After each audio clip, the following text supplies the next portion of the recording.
और q ये दोनों बराबर हैं, तो आपको लिखना है number of bijective function p factorial. और अगर ये दोनों बराबर नहीं है तो आपको आंसर लिखना है।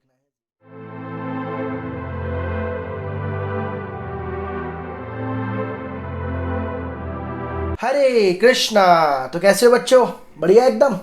तो भाई आज के इस वीडियो में हम फंक्शन के 10 और बेहतरीन क्वेश्चन करने वाले हैं, जिसका सीबीएसई के पेपर में आने के बहुत ज़्यादा चांसेस हैं। तो अगर इससे पहले के 10 क्वेश्चन फंक्शन के आपने अभी तक नहीं देखे हैं तो लिंक नीचे डिस्क्रिप्शन में दे रखा है। हमारे चैनल पर 12th क्लास का एमसीक्यू का कोर्स चालू है। अगर आपने बिल्कुल भी अभी तक पढ़ाई नहीं करी है तो आप इन वीडियोज़ को फॉलो करो। पेपर तक आते आते हम ऑलमोस्ट सारा कोर्स जो है कवर कर चुके होंगे। हर एक एमसीक्यू मैं अपने चैनल पर डाल चुका हूँगा। तो आपको इन वीडियोस को बहुत ही अच्छे से देखना है, पैटर्न को समझना है और प्रैक्टिस करनी है। बस आपको इससे ज़्यादा और कुछ भी नहीं करना है। आपके टर्म 1 में बहुत ही बढ़िया मार्क्स आएंगे, ये मेरी गारंटी है। ठीक है भाई। तो डे 1 से आपको, आप किसी भी दिन से हमारे साथ जुड़ें, लेकिन आपको इस कोर्स को डे 1 से ही देखना स्टार्ट करना है। तो सारी वीडियोस का लिंक नीचे डिस्क्रिप्शन में मिल जाएगा। अगर आपको कॉन्सेप्ट समझने हैं तो चैप्टर भी मैं अपने चैनल पर अपलोड कर चुका हूँ, लिंक आपको मिलेगा नीचे डिस्क्रिप्शन में। जल्दी से उस लिंक को क्लिक करो और अपना टर्म 1 की प्रिपरेशन को स्टार्ट करो। ठीक है जी। तो चलते हैं भाई आज के फंक्शन के 10 क्वेश्चन पे। शुरू करते हैं आज की इस वीडियो। तो पहला क्वेश्चन है हमारे पास, एक फंक्शन है real number two real number. Function क्या है? 1/x। यहां पर x बिलोंग कर रहा है किसको? रियल नंबर को। इसमें उल्टे a का मतलब होता है फॉर ऑल, मतलब कि x की सभी वैल्यूज के लिए ये फंक्शन है। तो बोल रहा है ये फंक्शन क्या होगा? 1 होगा, ऑन टू होगा, बाइजेक्टिव होगा या कुछ भी नहीं होगा। ज़्यादातर बच्चे इस क्वेश्चन का आंसर 1 या बाइजेक्टिव लगा करके आते हैं। ज़्यादातर बच्चे, ये इस क्वेश्चन के अंदर थोड़ा सा एक खासियत है कि ये आपको कंफ्यूज कर देगा। तो आपको इसका आंसर क्या है वो मैं आपको बताता हूँ। काफ़ी सारे बच्चे 1 और बाइजेक्टिव इसको टिक करते हैं। अगर आपको पता है तो नीचे कमेंट ज़रूर कीजिएगा। तो यहाँ पर क्या है, सबसे पहले अगर हम 1 चेक करें कि ये फंक्शन 1 है कि नहीं। देखिए 0 एक रियल नंबर है ना भाई। फंक्शन क्या है? Real number two real number, मतलब यहाँ पर भी सारे रियल नंबर लिखे हुए हैं और यहाँ पर भी सारे रियल नंबर लिखे हुए हैं और ये फंक्शन है। मैंने यहाँ से एक रियल नंबर उठाया 0, फंक्शन के अंदर पुट करा तो ये तो 1/0, ये तो नॉट डिफाइंड आ गया। ये क्या हो गया? यानी कि फंक्शन इसके अंदर जो एलिमेंट है 0, उसकी कोई भी इमेज नहीं है। देखो ना, अगर मैंने x को 0 पुट करा, ये तो फंक्शन नॉट डिफाइंड हो गया। तो यानी कि 0 हैज़ नो इमेज, 0 की कोई भी इमेज नहीं है। मतलब ये फंक्शन 1 तो नहीं है। कंफर्म हो गया। जो बच्चे 1 टिक करते थे समझ गए ना, ये फंक्शन 1 नहीं है। अब आ जाते हैं कि ये ऑन टू है कि नहीं। ठीक है। अब यहाँ से भी मैंने क्या करा, ऑन टू के लिए क्या करते हैं, fx को y मानते हैं। अब यहाँ पर ये जो y की वैल्यूज़ है, ये सारी x की वैल्यूज़ होती हैं और ये सारी y की वैल्यूज़ होती हैं। मैंने यहाँ से एक एलिमेंट लिया 0, 0 हो गया 1/x। ठीक है भाई। अब क्या आप मुझे x की कोई ऐसी वैल्यू बता सकते हो यहाँ पर जो मैं यहाँ पर पुट करूँ और आंसर 0 आ जाए? आप कहोगे सर पगला गए हो क्या, नहीं होती ऐसी कोई वैल्यू। भाई आप x की कोई ऐसी वैल्यू बताओ जो यहाँ पर पुट करो और आंसर आ जाए 0, पॉसिबल ही नहीं है।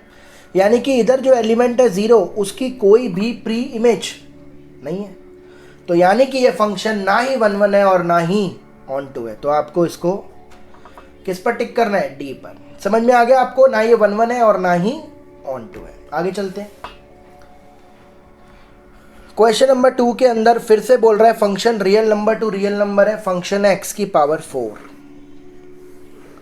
इधर भी सारे रियल नंबर, इधर भी सारे रियल नंबर। फंक्शन है x की पावर 4। तो बोल रहा है क्या होगा इनमें से बताइए? 1 ऑन टू होगा, मैनी 1 ऑन टू होगा। 1 होगा मगर ऑन टू नहीं, कोई भी नहीं, ना 1 ना ऑन टू। देखिए अब देखिए, पहले मैं आपको 1 चेक करके बताता हूँ। अगर मैं x की वैल्यू 1 लूँ तो आंसर क्या आ रहा है 1। और अगर मैं x की वैल्यू -1 लूँ तो आंसर क्या आ रहा है 1। यानी कि 1 की भी इमेज 1 है और -1 की भी इमेज 1 है। भाई 1 और -1 दोनों की इमेज 1 है, तो ये फंक्शन 1 1 नहीं है। क्लियर हो गई बात? ये फंक्शन 1 1 नहीं है क्योंकि दो एलिमेंट की सेम इमेज है, तो 1 1 तो नहीं है, तो ये वाले ऑप्शन तो कट गए। अब चेक करते हैं ये ऑन टू है या नहीं। तो मैंने एक इसमें से एक एलिमेंट उठाया -1, fx क्या होता है y, मैंने उठाया -1। मैंने यहाँ से एक एलिमेंट ले लिया -1। अब आप मुझे x की वैल्यू बताओ जो मैं यहाँ पर पुट करूँ और मेरा आंसर -1 आ जाए। आप कहोगे सर पॉसिबल ही नहीं है। यहाँ पर आप पॉजिटिव नंबर पुट करो या नेगेटिव नंबर पुट करो, जब पावर 4 करोगे तो हमेशा आंसर पॉजिटिव आएगा। इवन पावर आपको कभी नेगेटिव रिजल्ट देता ही नहीं है, ठीक है भाई। तो जब आप इसकी पावर 4 करोगे ऑलवेज पॉजिटिव रिजल्ट आएगा, मतलब -1 आने की कोई चांस नहीं, मतलब -1 की प्री इमेज नहीं है। तो इसका मतलब ये फंक्शन ऑन टू भी नहीं है, तो ये फंक्शन होगा नीदर 1 1 और नॉर ऑन टू। अब आपको एक ट्रिक बता रहा हूँ, याद कर लो। जब कभी भी function real number two real number हो, ये ट्रिक है, याद कर लो। आपको बिना सॉल्व करे टिक करना है पेपर के अंदर, ठीक है भाई। टाइम बचा रहा हूँ आपका, टाइम बचा लो। यहाँ पर थोड़ा वीडियो देखकर ज़रूर आपका थोड़ा टाइम खपेगा, लेकिन पेपर में आपका टाइम बच जाएगा, ये बात की गारंटी है। तो अगर function real number two real number हो और इवन पावर हो, इवन पावर x की पावर 2, x की पावर 4, x की पावर 6, x की पावर 8, तो आपको ऑप्शन में टिक करना है नीदर वाला, नीदर 1 1 नॉर ऑन टू। बिना सॉल्व करे खटाक टिक कर दो, बस बात खत्म। कुछ भी आपको दिमाग नहीं लगाना है। अगर function real number two real number है, इवन पावर है, तो नीदर पे टिक कर दो। लेकिन अगर ऑड पावर है, x की पावर 1, x की पावर 3, x की पावर 5, अगर ये ऑड पावर्स हैं तब आपको बोथ पर टिक करना है, यानी 1 1 ऑन टू दोनों पर टिक करना है। क्लियर हो गया कॉन्सेप्ट? अगर इवन पावर है तो नीदर 1 1 नॉर ऑन टू पे टिक करना है, और अगर ऑड पावर है real number two real number तो आपको किस पे टिक करना है? बोथ पर, 1 1 ऑन टू दोनों। आगे चलते, क्वेश्चन नंबर 3 बोल रहा है let D be the domain of the real valued function.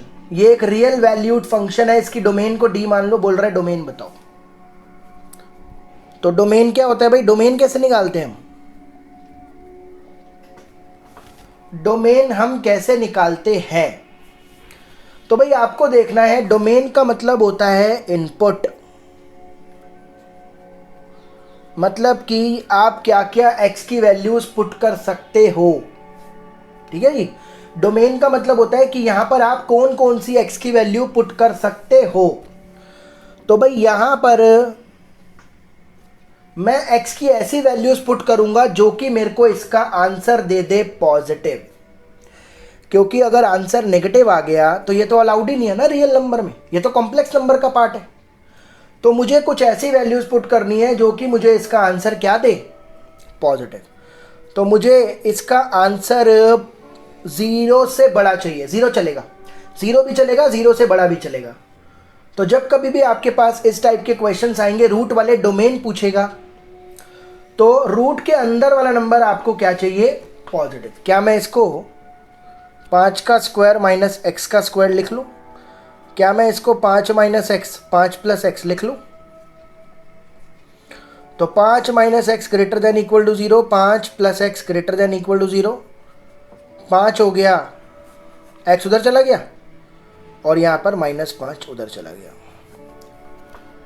तो आंसर क्या आ रहा है? -5 से बड़ा, 5 से छोटा। ध्यान से समझो, आंसर क्या आ रहा है? -5 से बड़ा मगर 5 से छोटा। तो इसकी डोमेन क्या हो गई? -5 to, तो आपको टिक करना है -5 to 5 पर। क्लियर हो गया जी क्वेश्चन? आगे चलते हैं क्वेश्चन नंबर 4 पर। बोल रहा है ये एक फंक्शन है, जी एक फंक्शन है, और फंक्शन क्या है? Alpha x plus beta. बोल रहा है अल्फा बीटा बताओ क्या होगा। अब बात को समझो बड़ी ध्यान से। जी एक्स हो गया y, इसमें ये 1 1 का मतलब क्या होता है? ये वाला 1 होता है x और ये वाला 1 होता है y। भाई जो अगर आपने इनपुट दिया 1, आउटपुट मिला 1, यही तो मतलब है। तो अगर आपने x को पुट करा 1 तो आपको आउटपुट क्या मिला? 1। तो यहां से आपकी पहली इक्वेशन आ गई। यहां पर भी ये x है और ये y है। अगर आपने इनपुट दिया 2 तो आउटपुट कितना मिला? 3। तो 2 अल्फा प्लस बीटा 3 हो गया, अल्फा प्लस बीटा। अब क्या मुश्किल है इसमें से अल्फा बीटा निकालना? यूँ निकल जाएगा, एलिमिनेशन लगा दो। ये मर गया, अल्फा हो गया 2, अल्फा की वैल्यू 2 मैंने यहाँ पर लगाई तो बीटा कितना हो गया? -1। तो अल्फा 2 और बीटा -1। ठीक है जी, आगे चलते हैं। Question number 5। इसके अंदर बोल रहा है एक फंक्शन है real number two real number. Function ये रहा, जब x की वैल्यू 3 से ज़्यादा है तो आंसर लेना है 2x। 1 से 3 के बीच में है तो x², 1 से नीचे है तो 3x। इसको ना आप बना लो नंबर लाइन पर। तो 1 आ रहा है और 3 आ रहा है। 1 से नीचे यानी कि यहाँ पर आंसर है 3x। 1 से 3 के बीच में आंसर है x²। और 3 से ऊपर, देखो भाई ये सब मैं आपको समझाने के लिए करता हूँ। आपको वीडियो में ज़रूर थोड़ा सा टाइम लगाना पड़ेगा, लेकिन पेपर में यही टाइम आपका बचेगा अगर आप ध्यान से इस वीडियो को देखते हो, हर एक क्वेश्चन को बहुत ही बारीकी से समझते हो, तो आपको बिल्कुल भी कोई दिक्कत नहीं होने वाली है पेपर के अंदर। ठीक है, यह भी आपको समझाने के लिए मैं बना रहा हूँ ताकि एक ही बार में क्वेश्चन समझ में आ जाए। तो ये बन गया हमारा। अब हमारा क्वेश्चन निकालना काफ़ी आसान है। अब फंक्शन की वैल्यू बोल रहे हैं -1 पर बताओ। तो -1 कहाँ पर आता होगा? इधर ही तो आता होगा -1। तो यानी -1 यहाँ पुट करना है। तो फंक्शन की वैल्यू -1 मतलब 3 × -1, तो ये आ गया -3। फिर बोल रहे हैं 2 पर बताओ। 2 कहाँ पर आता होगा? यहाँ पर। तो यहाँ पर पुट करना है 2 का स्क्वायर और f4। 4 कहाँ पर आता होगा? यहाँ पर। तो 2 × 4। तीनों को क्या करना है? ऐड। तो यानी कि इसकी वैल्यू आ गई -3, इसकी 4, तो 8 4 12 में 3 गए, आंसर होगा। तो 9 पर आपको टिक करना है। चलते हैं अगले क्वेश्चन पर। क्वेश्चन नंबर 6 बोल रहे find the number of all onto functions from the set A to itself. मतलब हमें क्या करना है, ये जो सेट ए है इसके ऑन टू फंक्शंस बताने हैं इसी के साथ। देखो भाई, इधर भी सारे 1 to n लिखे हुए हैं और इधर भी सारे। तो ये है सेट ए का ए के साथ। बोल रहा है number of onto functions बताओ। देखो भाई, फॉर्मूला होता है नंबर ऑफ बाइजेक्टिव फंक्शन का।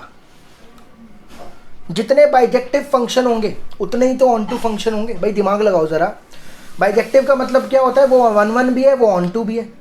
अगर मैं बोल रहा हूँ 10 बाइजेक्टिव फंक्शन है तो 10 ही तो ऑन टू हो गए, क्योंकि ऑन टू बाइजेक्टिव के अंदर ही तो आ गया। बात समझ रहे हो? अगर मैंने बोला 10 बाइजेक्टिव फंक्शन है तो इसका मतलब है 10 ही 1 1 है और 10 ही ऑन टू है। अब यहाँ पर एक बात समझ लो, बाइजेक्टिव फंक्शन कैसे निकालते हैं। यहाँ पर आपको बाइजेक्टिव फंक्शन ही निकालना है। ठीक है भाई, तो बाइजेक्टिव फंक्शन कैसे निकालते हैं? ये सेट ए है और मान लो ये सेट बी है। सेट ए के अंदर मान लो p एलिमेंट है, हालांकि दोनों बराबर है, ये दोनों बराबर है, लेकिन मैं आपको फॉर्मूला बताने की कोशिश कर रहा हूँ। सेट ए में p एलिमेंट है और q एलिमेंट है। अगर p और q ये दोनों बराबर है तो आपको लिखना है number of bijective function p factorial, और अगर ये दोनों बराबर नहीं है तो आपको आंसर लिखना है 0। बात समझ में आ गई? अगर ये दोनों सेट के एलिमेंट बराबर हैं तो आंसर होगा p फैक्टोरियल, जितने एलिमेंट है उसका फैक्टोरियल, और बराबर नहीं है तो 0। तो यहाँ पर तो बराबर है ना, तो आंसर क्या होगा? n factorial. n एलिमेंट है ना तो n फैक्टोरियल। फॉर्मूला समझ में आ गया। एक और क्वेश्चन देखते हैं। इसी उम्मीद करता हूँ कि अभी तक की वीडियो का हर एक क्वेश्चन आपको बहुत ही इजी तरीके से समझ में आ गया होगा। अगर आपको किसी भी क्वेश्चन से रिलेटेड कोई डाउट है तो आप मुझे इन जगहों पर अपने डाउट को भेज सकते हैं। मैं आपको यहाँ पर आपके डाउट को बिल्कुल क्लियर कर। अब क्वेश्चन नंबर 7 में देखो क्या बोल रहा है। बोल रहा है सेट ए के अंदर 5 एलिमेंट है और सेट बी के अंदर 6 एलिमेंट है। ए में 5, बी में 6। बोल रहा है number of 1 1 onto mapping बताओ, मतलब बाइजेक्टिव फंक्शन बताओ। तो एलिमेंट बराबर ही नहीं है, पी और क्यू बराबर ही नहीं है, तो आंसर क्या होगा? बस फॉर्मूला समझ लिया, क्वेश्चन बहुत आसान। 8 पर आ जाओ। 8 में बोल रहा है सेट ए में 7 एलिमेंट है, सेट ए के अंदर 7 एलिमेंट है और सेट बी के अंदर 10 एलिमेंट है। इसके अंदर कितने हैं? 10। अब आपको 1 1 फंक्शन बताने हैं, तो इसका भी फॉर्मूला है। तो मान लो ए के अंदर पी एलिमेंट है और बी के अंदर क्यू एलिमेंट है। तो अगर ए के अंदर जो एलिमेंट है वो बी के अंदर एलिमेंट से कम है तो क्या फॉर्मूला होगा? तो फॉर्मूला होगा क्यू सी पी इंटू में पी फैक्टोरियल। बात समझ में आया? अगर ये वाले एलिमेंट इससे कम है तो क्या फॉर्मूला होगा? क्यू सी पी, जो बड़ा नंबर है सी कॉम्बिनेशन पी और जो छोटा नंबर है उसका फैक्टोरियल। और अगर ये ज़्यादा है, ये वाले एलिमेंट इससे ज़्यादा हैं तो आंसर 0। यहाँ पर क्या है देखो, 7 है और 10 है, कम है ना। तो यहाँ पर कौन सा केस लग रहा है? कम है ना ये। तो आंसर क्या होगा? 10C7 इंटू में जो कम नंबर है उसका फैक्टोरियल। तो फॉर्मूला समझ गए तो क्वेश्चन बहुत आसान है। आगे चलते हैं क्वेश्चन नंबर 9 में। इसके अंदर बोल रहा है फंक्शन है इंटीजर टू इंटीजर, मतलब यहां भी सारे इंटीजर और यहां भी सारे इंटीजर। तो फंक्शन है x/2 जब x इवन है, मतलब अगर आप इनपुट दे रहे हो इवन तो आंसर है x/2, ऑड है तो आंसर है 0। तो बोल रहा है फंक्शन क्या होगा? मतलब अगर आपने इनपुट दिया इवन तो आंसर है x/2, ऑड पर 0। जैसे आपने इनपुट दिया 1 तो आंसर क्या मिलेगा? 0। आपने इनपुट दिया 3, 0, 5, 0। मतलब जितने भी ऑड नंबर्स हैं उन पर आंसर्स क्या है? 0। तो ये फंक्शन 1 1 तो नहीं है, तो ये फंक्शन 1 1 नहीं है। ठीक है भाई। अब मुझे चेक करना है कि ये फंक्शन ऑन टू है या नहीं। अब ऑन टू के लिए मान लीजिए मैंने एलिमेंट लिया यहाँ पर 2, मैंने एक 2 एलिमेंट लिया जो कि इंटीजर है। क्या आपको 2 की कोई प्री इमेज होगी? तो आपका आंसर होगा सर यस। अगर आप x को 4 पुट कर दो तो 4/2, अगर आप 4 पुट कर दो तो 4/2, 2 ही तो है। अब अगर आप बोलते हो 3 की कोई प्री इमेज होगी 6, 4 की कोई प्री इमेज होगी 8, 5 की कोई प्री इमेज होगी 10, आता रहेगा ये तो। -2 की कोई प्री इमेज होगी 4, -3 की होगी 6। बात समझ में आ रही है आपको? -4 माइनस, यानी कि यहाँ पर हर एलिमेंट की प्री इमेज है। तो ये फंक्शन क्या होगा? ऑन टू होगा, मगर 1 1 नहीं होगा। ठीक है भाई, ये वाले सारे एलिमेंट कवर हो रहे हैं तो ऑन टू तो है, मगर ऑड नंबर्स के सभी के जो इमेज है वो 0 है, तो ये फंक्शन मैनी 1 है। और आते हैं अपने लास्ट क्वेश्चन 10 पर। बोल रहा है एक सेट है A 1 2 3 जिसमें एलिमेंट है और एक सेट है B जिसमें 4 5 6 7 है। तो फंक्शन क्या है? 1 की इमेज है 4, 2 की 5, 3 की 6। तो बोल रहा है फंक्शन क्या है? 1 1 ऑन टू बोथ या नन।